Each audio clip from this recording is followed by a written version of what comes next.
The country's political parties engaging in a two-day dialogue was called by Deputy President Paul Mashatile in his capacity as leader of government business. Now, parties felt there was an urgency in addressing a number of challenges posed by coalitions ahead of next year's elections. But it didn't seem to all go according to plan. But that seems to be the joys of politics in our country. Well, let's unpack what was 2 days of this National Coalitions Dialogue. Political commentator Jan Jan Joubert making time for me this morning. Jan Jan, good to have you back on eNCA with us as well. We'll talk about if you think it was a success or not in just a second. Want to get your thoughts, though. It seems the Democratic Alliance and ATM very upset, saying that this is just a copycat of the Moonshot Pact. What did you make of that?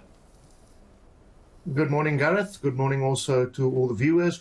No, I don't think it's much of a copycat, but what the point that the DA, I think, is making is that we should be aware of parallel processes. On the one hand, we have a process where there's already the parliamentary process in place, where the DA has tabled some legislation, and now Parks Tau, the Deputy Minister of Cooperative Government, has told us that there's also a process on the way from his department's side to do basically the same. And I think when you say that everything didn't quite go according to plan, then that is why it became derailed, was that the government suddenly told us that there was a process in place and that process actually has gone quite a way. How damaging do you think it was to have had it derail in this fashion ahead of next year's elections, Jan Jan? Because we don't have a lot of time left, and it brings us back to what coalitions have looked like at a municipal level, at a local level. It has not been very smooth, and now when we're trying to have a dialogue about coalitions, that doesn't go very well. I'm not getting a great sense that elections next year are going to be all that smooth sailing. Well, Gareth, you and I will see each other in that election period, but I think to say that it's not going to be smooth sailing is an understatement. It's going to be rough, especially because there's a new system with 3 ballot papers instead of the 2 that we were used to, and all sorts of new things coming in. But that to some degree is irrelevant to this specific process. What we're looking at is an effort by government to speed up a legislative process.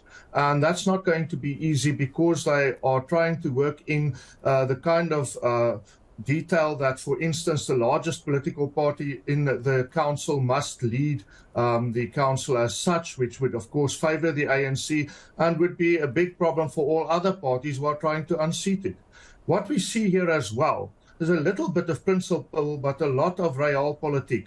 There's a lot to be gained by political parties if their preferences become the law. And asking them to endorse each other is a bit like asking steers to endorse a wimpy burger. They're going to be using the same ingredients, but they're going to come up with very different solutions. And of those solutions, how do you, in your opinion, in your view, Jan Jan, last question to you, should the coalition governments and coalition parties be working together? Because we heard from the ATM that there's talk of a minimum threshold. There's talk from the DA's Helen Ziller that there should be contracts in place. In your mind, based on what you've seen, how do you think it should play out ahead of next year? And how should a coalition government actually operate with each other? So the main issues are the threshold with the largest political parties, the DA and the ANC, speaking of thresholds of 1% to 2% support before you can become part of a coalition. That would rule out a lot of political parties and perhaps open the door to super coalitions between the DA and the ANC, say the smaller parties. Then there's the matter of legally binding contracts on coalitions. That's what Mozilla is pushing, which would mean that it would be criminal to let go of a coalition agreement if you're no longer happy with it.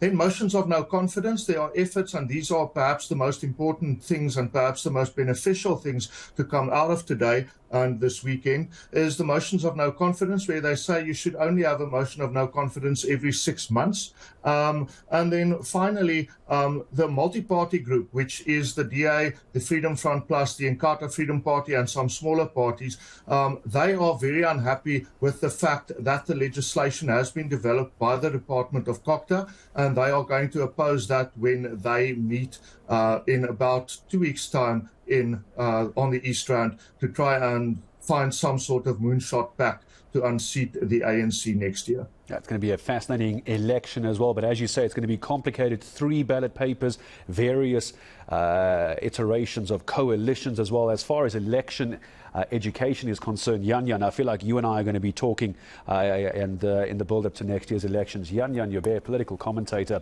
joining us this morning. So it didn't go according to plan necessarily, but Jan Jan making sense of what actually had happened here as well. It's more about parallel processes, but the DA coming out over the weekend and saying the ANC are trying to hijack what has come before this coalition dialogue this last weekend.